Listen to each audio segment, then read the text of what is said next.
Hola amigos bibliófilos, y hoy toca el tradicional wrap-up.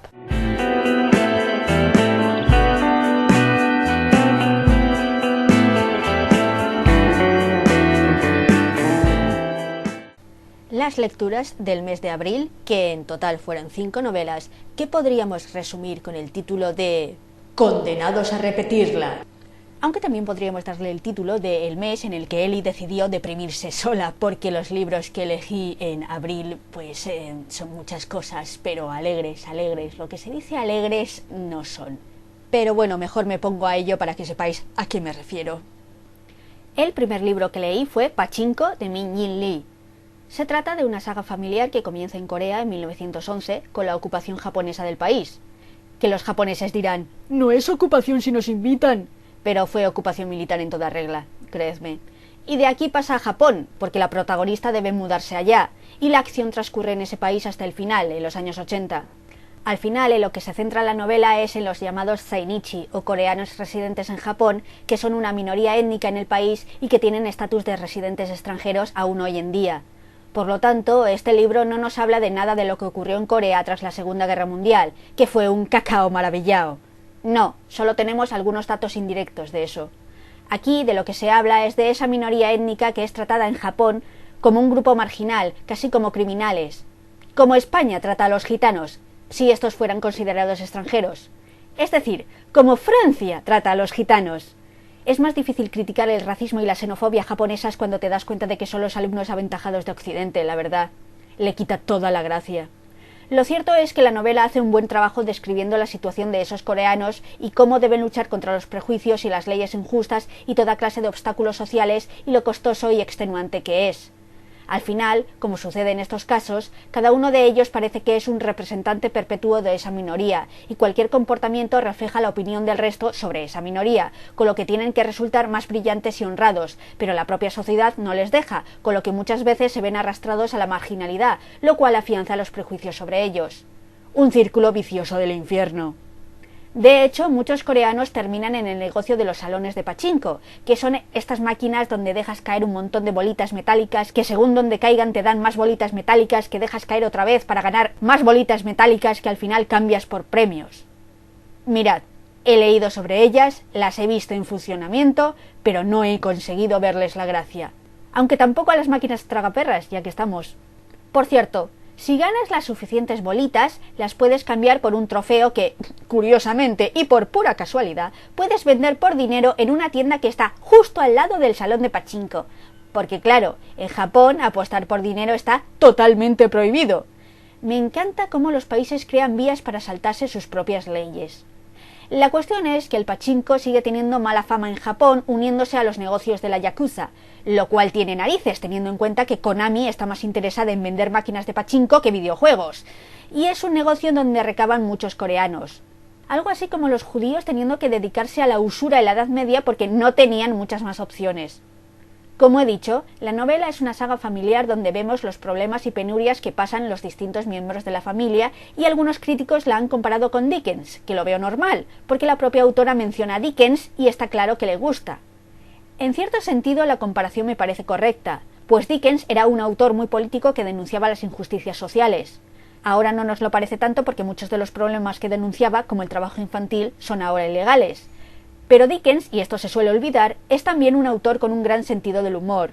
Me he reído mucho con sus libros. Y Pachinko no tiene nada de humor.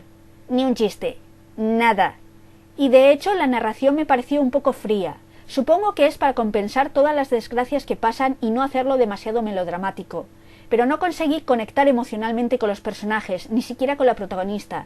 Ocurren cosas, muy dramáticas, pero no me hicieron llorar ni me arruinaron el día en ningún momento. En el lado positivo, eso hace que sea muy fácil de leer. Es ese tipo de novela que puede ser disfrutado por mucha gente. Puedo leerlo yo, mi tía de 85 años, que se lo va a leer, creedme, o una persona de 16, porque es ese tipo de bestseller. No quiere decir que tenga mala prosa, no, para nada, pero no se complica la vida, lo cual es más difícil de lo que parece. A mí me gustó, aprendí mucho y aunque no sea la novela de mi vida, sí que le veo mucho mérito a cómo describe la situación de una minoría en un país. Pero si queréis saber más, Mikey hizo una videoreseña hace nada. Podéis ir a echarle un vistazo. La segunda novela que leí fue El orden del día, de Eric Vuillard, del que ya hice una videoreseña. Solo diré aquí que es un libro de no ficción que trata sobre gentuza, todas esas personas que pudieron parar a Hitler antes de que pasara a mayores. Pero no.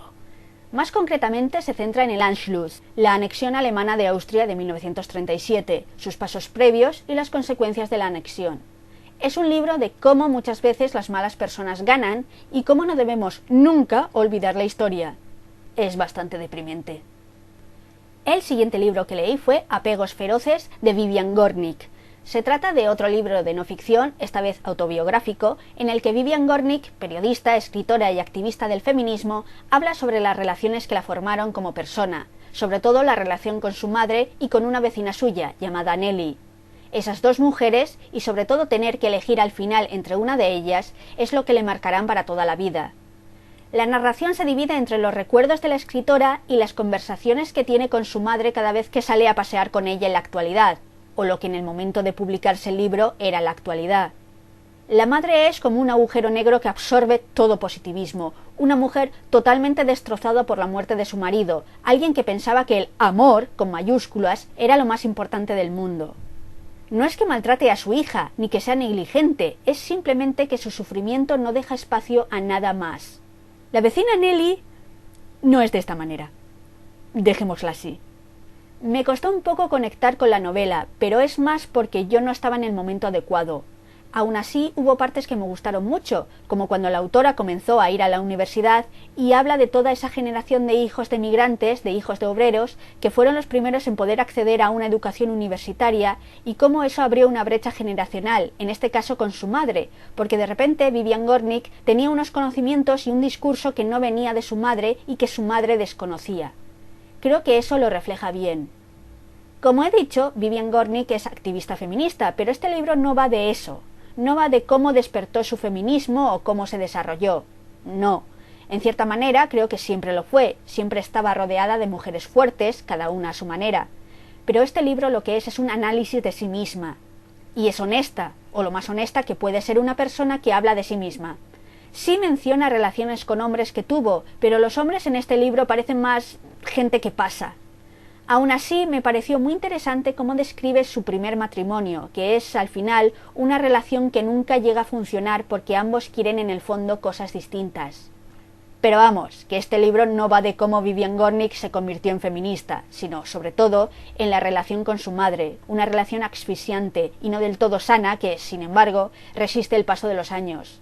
Y al final sí que consigue hacerte partícipe de esa relación y de cómo se ve atada a su madre y a Nelly, hasta tal punto que hay una escena donde la madre echa a Nelly de casa y antes de salir Nelly le dice algo que, llegados a ese punto del libro, es brutal. Yo era como, ¡hola lo que ha dicho! Y aún ahora, pensando en la escena, se me pone un nudo en el estómago. No es precisamente un libro alegre y optimista, pero sí que creo que tiene momentos y reflexiones interesantes.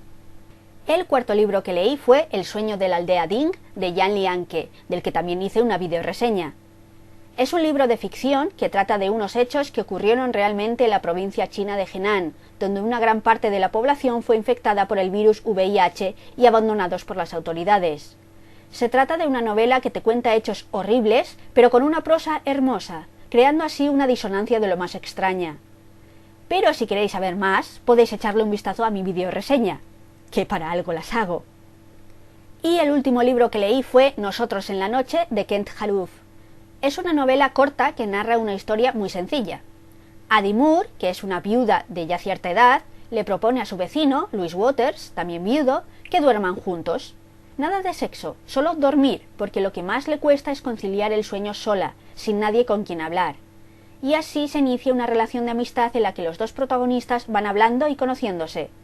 Es un libro muy simple que en su mayor parte es dialogado, aunque no hay guión que diferencie las partes dialogadas de las que no lo son, y lo que más me sorprendió fue su verosimilitud. Parece todo real. La premisa puede sonar un poco loca, pero puedo asegurar que todo lo que ocurre te lo crees. Te crees a esas dos personas, su historia, sus vidas pasadas y presentes. Es todo muy verosímil, muy normal. La primera vez que supe de la existencia de este libro fue gracias a Tea del canal Palabra de Teatrera y me llamó la atención, así que cuando vi que mi padre lo había comprado fui rauda a leerlo. No es el tipo de historia, ¡uy, qué cookie! Es un poco más agridulce, pero es fácil de leer y sirve muy bien de desatascador, porque con los dramones que llevaba encima necesitaba algo más ligero, menos tragedia griega. Y cumplió con creces las expectativas. Y ese fue el mes de abril, que creedme, fue muy potente. Porque incluso Pachinko, que intenta no ser melodramático, creedme, es todo un dramón. Y Apegos Feroces consigue crear un ambiente un poco agobiante. Ninguno de ellos es una comedia, es lo que quiero decir. Siento haber tardado un poco en subir este vídeo. Iba a subirlo el domingo pasado, como debería haberlo subido, pero no sé qué hice, os lo juro, no sé qué hice con el archivo de audio, que no lo podía abrir. Yo digo que es 2018, que me odia. Gente más escéptica puede pensar que igual es que soy yo, que soy inútil, pero no, es 2018. De todas formas, aquí está y creo que lo subo a tiempo, antes de que se termine el mes. Pero sin más, me despido. Gracias, como siempre, por estar ahí, escuchándome. Hasta la próxima vez. Adiós.